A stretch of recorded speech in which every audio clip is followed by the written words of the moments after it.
नमस्कार, सत श्री अकाल, आदाब। मेरा नाम मनदीप पूनिया है ਤੇ ਤੁਸੀਂ ਵੇਖ ਰਹੇ ਹੋ ਪੰਜਾਬੀ ਰੇਡੀਓ USA। ਮੈਂ ਇੱਕ ਵਾਰ ਫਿਰ ਹਾਜ਼ਰ ਹਾਂ ਨਵੇਂ ਬੁਲਟਨ ਦੇ ਨਾਲ ਤੇ ਸ਼ੁਰੂਆਤ ਕਰਦੇ ਹਾਂ ਅੱਜ ਦੀ ਮੁੱਖ ਖਬਰਾਂ ਤੋਂ।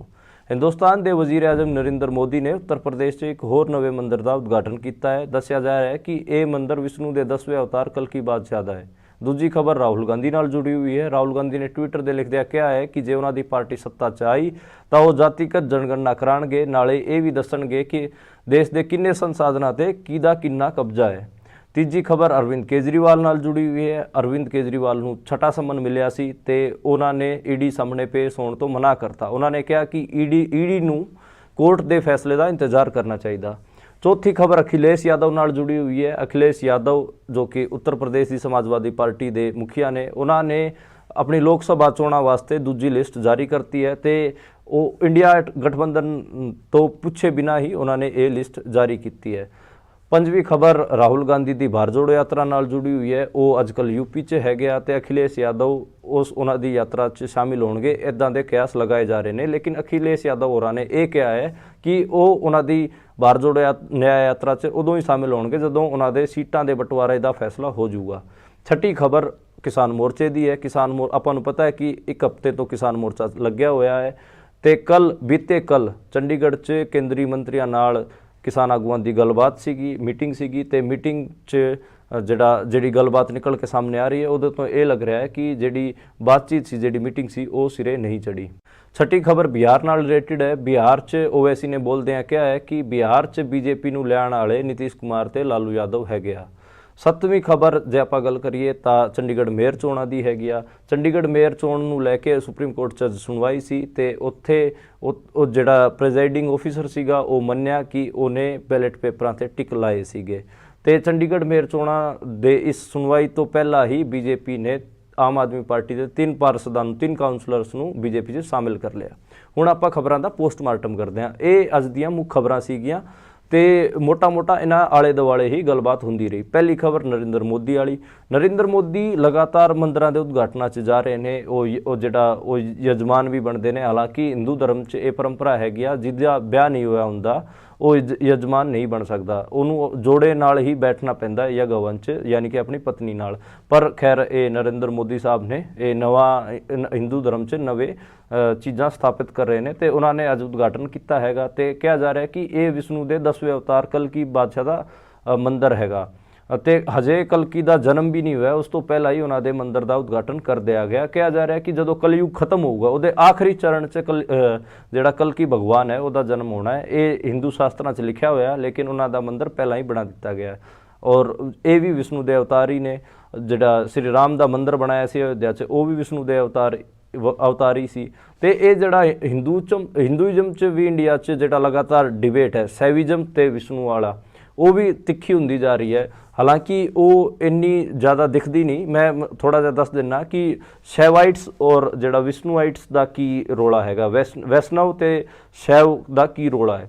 ਬੇਸਿਕਲੀ ਤੁਸੀਂ ਆਪਣੇ ਘਰਾਂ 'ਚ ਜਿੰਨੇ ਵੀ ਘਰਾਂ 'ਚ ਵਿਸ਼ਨੂੰ ਭਗਵਾਨ ਦੀ ਮੂਰਤੀ ਦੇਖੀ ਹੋਊਗੀ ਜਾਂ ਕੈਲੰਡਰ 'ਚ ਵਿਸ਼ਨੂੰ ਭਗਵਾਨ ਛਪਿਆ ਦੇਖਿਆ ਹੋਊਗਾ ਤੇ ਉਹ ਇੱਕ ਨਾਗ ਦੇ ਥੱਲੇ ਲੇਟਿਆ ਹੁੰਦਾ ਹੈ ਤੇ ਲక్ష్ਮੀ ਦੇਵੀ ਹੈ ਉਹ ਉਹਦੇ ਤੇ ਹਵਾ ਕਰ ਰਹੀ ਹੁੰਦੀ ਹੈ, ਯਾਨੀ ਕਿ ਉਹਨੂੰ ਪੱਖਾ ਚੱਲ ਰਹੀ ਹੁੰਦੀ ਹੈ, ਯਾਨੀ ਕਿ ਉਹ ਇੱਦਾਂ ਲੱਗ ਰਿਹਾ ਹੁੰਦਾ ਕਿ ਜਿਵੇਂ ਉਹ ਸੇਵਾ ਵਾਸਤੇ ਉਹਨਾਂ ਦੇ ਹਾਜ਼ਰ ਹੋਣ।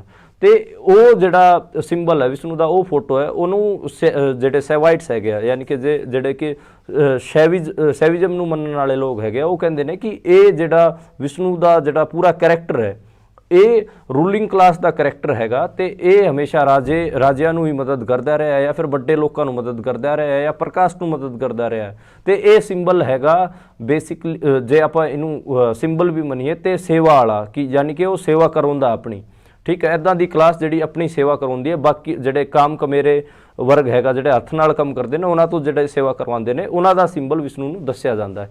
ਤੇ ਦੂਜੀ ਤਸਵੀਰ ਤੁਸੀਂ ਸ਼ਿਵ ਭਗਵਾਨ ਦੀ ਯਾਦ ਕਰੋ। ਸ਼ਿਵ ਭਗਵਾਨ ਜਿਹੜਾ ਕੈਲੰਡਰਾਂ 'ਤੇ ਛਪਿਆ ਹੁੰਦਾ ਹੈ ਉਹ ਹਮੇਸ਼ਾ ਆਪ ਜੀ ਨੂੰ ਕਿਸੇ ਪਹਾੜ 'ਤੇ ਨੰਗੇ ਬਦਨ ਤਪੱਸਿਆ ਕਰਦੇ ਮਿਲਣਗੇ ਤੇ ਉਹਨਾਂ ਦਾ ਜਿਹੜਾ ਸਰੀਰ ਨੀਲਾ ਹੋਇਆ ਮਿਲੂਗਾ ਤੇ ਇਹ ਕਿਹਾ ਜਾਂਦਾ ਕਿ ਸ਼ਿਵ ਜਿਹੜਾ ਭਗਵਾਨ ਹੈਗਾ ਉਹ ਤਪੱਸਿਆ ਦਾ ਪ੍ਰਤੀਕ ਹੈਗਾ ਤੇ ਇਹ ਵੀ ਕਿਹਾ ਜਾਂਦਾ ਕਿ ਸ਼ਿਵ ਨੇ ਜਿਨ੍ਹਾਂ ਨੂੰ ਵੀ ਤਾਕਤ ਦਿੰਦੀ ਉਹਨਾਂ ਨੂੰ ਵਿਸ਼ਨੂੰ ਨੇ ਮਾਰਿਆ।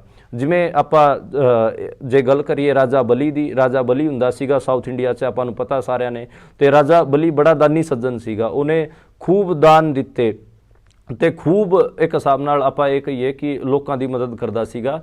ਲੇਕਿਨ ਵਿਸ਼ਨੂੰ ਭਗਵਾਨ ਉਹ ਵਾਮਨ ਅਵਤਾਰ ਲੈ ਕੇ ਗਏ ਤੇ ਉਹਨਾਂ ਨੇ ਰਾਜਾ ਬਲੀ ਨੂੰ ਮਾਰਿਆ। ਇੱਦਾਂ ਹੀ ਰਾਵਣ ਨੂੰ ਵੀ ਜਿਹੜੀ ਤਾਕਤ ਸੀਗੀ ਉਹ ਮਿਲੀ, ਜਿਹੜੀ ਉਹ ਸ਼ਿਵ ਜੀ ਭਗਵਾਨ ਦੀ ਤਪੱਸਿਆ ਕਰਕੇ ਮਿਲੀ ਸੀ। ਸ਼ਿਵ ਜੀ ਨੇ ਉਹਨੂੰ ਤਾਕਤ ਦਿੱਤੀ ਸੀ। ਲੇਕਿਨ ਆਪਾਂ ਨੂੰ ਪਤਾ ਹੈ ਕਿ ਸ਼੍ਰੀ ਰਾਮ ਜਿਹੜਾ ਵਿਸ਼ਨੂੰ ਦਾ ਅਵਤਾਰ ਸੀ, ਵਿਸ਼ਨੂੰ ਨੇ ਹੀ ਜਿਹੜਾ ਰਾਵਣ ਹੈ ਉਹਨੂੰ ਮਾਰਿਆ। ਯਾਨੀ ਕਿ ਜਿਹੜਾ ਸ਼ਿਵ ਭਗਤ ਹੈਗੇ ਆ, ਯਾਨੀ ਕਿ ਸ਼ਿਵ ਜਿਹੜੇ ਹੈ ਭਗਵਾਨ ਹੈਗੇ, ਉਹ ਜਿਹਨੂੰ ਵੀ ਤਾਕਤ ਦਿੰਦੇ ਨੇ, ਉਹ ਜ਼ਿਆਦਾਤਰ ਤਾਕਤ ਦਿੰਦੇ ਆਦਿਵਾਸੀਆਂ ਨੂੰ, ਜਾਂ ਫਿਰ ਜਿਹੜੇ ਕਿ ਕਮਜ਼ੋਰ ਲੋਕ ਹੈਗੇ ਆ, ਜਾਂ ਫਿਰ ਇੱਦਾਂ ਦੇ ਲੋਕ ਹੈਗੇ ਜੋ ਜਿਹੜਾ ਕਮਾ ਕੇ ਖਾਂਦੇ ਨੇ, ਉਹਨਾਂ ਨੂੰ ਤਾਕਤ ਦਿੰਦੇ ਨੇ ਤੇ ਵਿਸ਼ਨੂੰ ਉਹਨਾਂ ਦਾ ਕਤਲ ਕਰਦੇ ਨੇ। ਇਹ ਲਗਾਤਾਰ ਸ਼ੈਵ ਧਰਮ ਤੇ ਵੈਸ਼ਨੂਆਂ 'ਚ ਇਹ ਡਿਬੇਟ ਵੀ ਲਗਾਤਾਰ ਚੱਲਦੀ ਰਹਿੰਦੀ ਹੈ। ਤੇ ਜਿਹੜੀ ਹੁਣ ਮੌਕੇ ਦੀ ਸਰਕਾਰ ਹੈ ਉਹ ਵੈਸ਼ਨੂੰ ਜਿਹੜਾ ਪੰਥ ਹੈ, ਵਿਸ਼ਨੂੰ ਜਿਹੜਾ ਪੰਥ ਹੈ ਉਹਨੂੰ ਪ੍ਰਮੋਟ ਕਰਦੀ ਹੈ, ਤੇ ਜਿਹੜੇ ਸਹਿਵਾਈਟਸ ਹੈਗੇ ਆ ਉਹਨਾਂ ਦੀ ਇੰਨੀ ਮਦਦ ਕਰਦੀ ਨਹੀਂ। ਇਹਦਾ ਇੱਕ ਐਗਜ਼ਾਮਪਲ ਹੋਰ ਦੇ ਦਿੰਦਾ, ਜਿਹੜੇ ਕਿ ਸ਼੍ਰੀ ਕ੍ਰਿਸ਼ਨ ਭਗਵਾਨ ਹੈਗੇ, ਉਹਨਾਂ ਨੂੰ ਵੀ ਮੰਨਿਆ ਜਾਂਦਾ ਹੈਗਾ ਕਿ ਉਹ ਵਿਸ਼ਨੂੰ ਦਾ ਅਵਤਾਰ ਸੀਗੇ। ਤੇ ਮਹਾਭਾਰਤ ਦਾ ਜਦੋਂ ਯੁੱਧ ਚੱਲ ਰਿਹਾ ਸੀਗਾ ਤੇ ਉਦੋਂ ਉਸ ਯੁੱਧ 'ਚ ਸਭ ਤੋਂ ਵੱਡਾ ਯੋਧਾ ਮੰਨਿਆ ਜਾਂਦਾ ਸੀਗਾ ਕਰਨ, ਜਿਹੜਾ ਕਿ ਕੌਰਵਾਂ ਦੇ ਤਰਫ ਤੋਂ ਲੜ ਰਿਹਾ ਸੀਗਾ।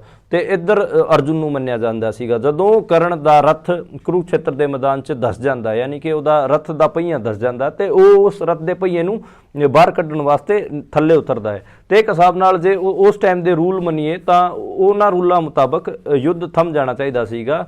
ਲੇਕਿਨ ਕ੍ਰਿਸ਼ਨ ਨੇ ਕਿਹਾ ਅਰਜੁਨ ਨੂੰ ਕਿ ਮਾਰ ਇਹਦੇ ਬਾਣ ਮਾਰ। ਮੈਂ ਮਤਲਬ ਐਗਜ਼ੈਕਟ ਉਹ ਤੁਹਾਨੂੰ ਦੱਸ ਦਿੰਦਾ ਕਿ ਉਹਨਾਂ ਨੇ ਕਿਹਾ ਕਿ धनुष तीर चलाओ अर्जुन। तो अर्जुन ने कहा कि ये तो गलत होगा भगवान, अभी तो ये अपने रथ को बाहर निकाल रहे हैं। बोला ये इसके अलावा कोई दूसरा मौका नहीं मिलेगा, अगर आपने इसको नहीं मारा तो ये सारे पांडवों को मार देगा, सबसे बड़ा योद्धा कर्ण। तो धोखे से जो श्री कृष्ण भगवान हैं उन्होंने मरवाया कर्ण को अर्जुन से।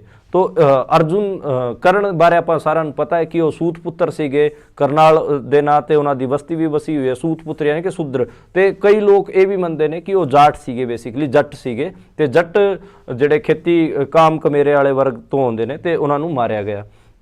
ਇੱਦਾਂ ਹੀ ਜੇ ਗੱਲ ਕਰੀਏ ਜਿਹੜਾ ਬਾਲੀ ਸੀਗਾ, ਜਿਹੜਾ ਸੁਗਰੀਵ ਦਾ ਭਰਾ ਸੀ, ਉਹਨੂੰ ਵੀ ਰਾਮ ਨੇ ਪੇੜ ਸੀਗਾ, ਪੇੜ ਤੋਂ ਛੁਪ ਕੇ ਉਹਦੇ ਤੇ ਤੀਰ ਚਲਾਇਆ ਸੀ ਤੇ ਉਹਨੂੰ ਮਾਰਿਆ ਸੀ। ਇਸ ਕਰਕੇ ਜਿਹੜਾ ਸੈਵਾਈਟਸ ਯਾਨੀ ਕਿ ਸਿਵਿਜ਼ਮ ਤੇ ਵੈਸ਼ਨੋਆਈਟਸ ਯਾਨੀ ਕਿ ਵੈਸ਼ਨੋ, ਇਹਨਾਂ ਵਿਚਕਾਰੇ ਖਾਸਾ ਟਕਰਾਅ ਹੈ ਤੇ ਹੁਣ ਮੌਕੇ ਦੀ ਸੱਤਾ ਵੈਸ਼ਨੋ ਪੰਥੀਆਂ ਨੂੰ ਹਵਾ ਦੇ ਰਹੀ ਹੈ। ਦੂਜੀ ਖਬਰ ਰਾਹੁਲ ਗਾਂਧੀ ਦੀ ਜਾਤੀਗਤ ਜਨਗਣਨਾ ਵਾਲੀ। ਤਾਂ ਇਹ ਆਪਾਂ ਨੂੰ ਪਤਾ ਹੈ ਕਿ ਇਹ ਕਿੱਥੋਂ ਨਿਕਲ ਕੇ ਆ ਰਹੀ ਹੈ। ਲਾਲੂ ਯਾਦਵ ਹੋ ਰਹੀ ਇਹਨੂੰ ਫਿਊਲ ਕਰ ਰਹੇ ਨੇ। ਉਹ ਕਹਿ ਰਹੇ ਨੇ ਕਿ ਤੁਸੀਂ ਜੇ ਇੱਦਾਂ ਦੇ ਲੋਕਾਂ ਦੀ ਪੋਲਿਟਿਕਸ ਕਰੋਗੇ ਜਿਨ੍ਹਾਂ ਨੂੰ ਇਸ ਇੰਡੀਆ ਦੇ ਮਤਲਬ ਇੰਡੀਅਨ ਡੈਮੋਕ੍ਰੈਟਿਕ ਸਿਸਟਮ 'ਚ ਕੁਝ ਨਹੀਂ ਲੱਭਿਆ, ਤੇ ਤੁਹਾਨੂੰ ਮਾੜਾ ਮੋਟਾ ਫਾਇਦਾ ਹੋ ਸਕਦਾ ਹੈ। ਇਸ ਕਰਕੇ ਉਹ OBC ਦਲਿਤਸ ਯਾਨੀ ਕਿ ਜਿਹੜੇ ਹੱਥ ਨਾਲ ਕੰਮ ਕਰਨ ਵਾਲੇ ਲੋਕ ਹੈਗੇ ਆ, ਉਹਨਾਂ ਦੀ ਪੋਲਿਟਿਕਸ ਕਰਵਾਉਣ ਦੀ ਰਾਹੁਲ ਗਾਂਧੀ ਤੋਂ ਕੋਸ਼ਿਸ਼ ਕਰ ਰਹੇ ਨੇ। ਹਾਲਾਂਕਿ ਇਹ ਸਵਾਲ ਇਹ ਵੀ ਉੱਠਦਾ ਹੈ ਕਿ 70 ਸਾਲ ਤੱਕ ਕਾਂਗਰਸ ਦਾ ਰਾਜ ਰਿਹਾ ਦੇਸ਼ ਤੇ ਉਹਨਾਂ ਨੇ ਪਹਿਲਾਂ ਕਿਉਂ ਨਹੀਂ ਜਾਤੀਗਤ ਜਨਗਣਨਾ ਕਰਵਾਈ, ਤੇ ਪਹਿਲਾਂ ਇਹ ਕਿਉਂ ਨਹੀਂ ਦੱਸਿਆ ਕਿ ਕਿੰਨੇ ਸੰਸਾਧਨਾਂ ਤੇ ਕਿਹਦਾ ਕਿੰਨਾ ਕਬਜ਼ਾ ਹੈ।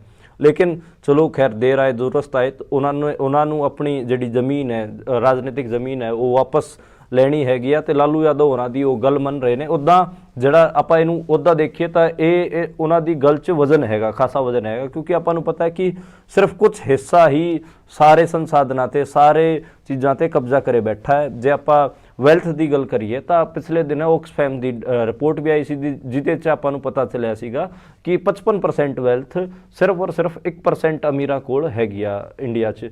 ਤੇ ਇਹ ਜਿਹੜਾ ਵੈਲਥ ਦਾ ਕੰਸਨਟ੍ਰੇਸ਼ਨ ਹੋ ਰਿਹਾ ਹੈ, ਸਿਰਫ ਕੁਝ ਹੱਥਾਂ 'ਚ ਵੈਲਥ ਜਾ ਰਹੀ ਹੈ, ਯਾਨੀ ਕਿ ਜਿਹੜਾ ਧਨ ਹੈ ਉਹ ਸਿਰਫ ਕੁਝ ਹੱਥਾਂ 'ਚ ਜਾ ਰਿਹਾ ਹੈ, ਉਹਦੇ ਖਿਲਾਫ ਇਹ ਵੱਡੀ ਮੁਹਿੰਮ ਆਪਾਂ ਕਹਿ ਸਕਦੇ ਹਾਂ। ਦੂਜਾ ਇੱਦਾਂ ਦੀ ਜਾਤੀਆਂ ਜਿਨ੍ਹਾਂ ਨੂੰ ਕਦੇ ਵੀ ਉਹਨਾਂ ਦਾ ਬਣਦਾ ਹਿੱਸਾ ਵੀ ਨਹੀਂ ਮਿਲਿਆ, ਉਹਨਾਂ ਦੀ ਰਿਪਰੈਜ਼ੈਂਟੇਸ਼ਨ ਹੀ ਨਹੀਂ ਹੋਈ, ਉਹਨਾਂ ਬਾਰੇ ਵੀ ਇਹ ਸੀਰੀਅਸ ਗੱਲ ਹੈ।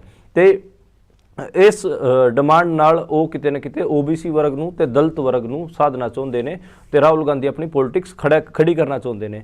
ਤੀਜੀ ਅਰਵਿੰਦ ਕੇਜਰੀਵਾਲ ਨੂੰ ਜਿੰਨੇ ED ਦੇ ਸੰਮਨ ਆਏ ਆ ਉਹ ਆਪਾਂ ਕਈ ਵਾਰ ਡਿਸਕਸ ਕਰ ਚੁੱਕੇ ਹਾਂ, ਤੇ ਹੁਣ ਉਹਨਾਂ ਨੇ ਆਪਣੇ ਛੱਟੇ ਸੰਮਨ ਤੇ ਵੀ ਜਾਣ ਨੂੰ ਮਨਾ ਕਰਤਾ। ਉਹਨਾਂ ਨੇ ਕਿਹਾ ਕਿ ED ਨੂੰ ਕੋਰਟ ਦੇ ਜਿਹੜਾ ਆਰਡਰ ਹੈ ਉਹਦਾ ਇੰਤਜ਼ਾਰ ਕਰਨਾ ਚਾਹੀਦਾ, ਪਰ ਈਡੀ ਲਗਾਤਾਰ ਉਹਨਾਂ ਨੂੰ ਸੰਮਨ ਭੇਜ ਰਿਹਾ। ਲੋਕ ਇਹਨੂੰ ਸਿਆਸਤ ਇਹ ਵੀ ਦੇਖਦੇ ਨੇ ਕਿ ਬੀਜੇਪੀ ਕਿਤੇ ਨਾ ਕਿਤੇ ਅਰਵਿੰਦ ਕੇਜਰੀਵਾਲ ਨੂੰ ਦਬਾਉਣ ਦੀ ਕੋਸ਼ਿਸ਼ ਕਰ ਰਹੀ ਹੈ।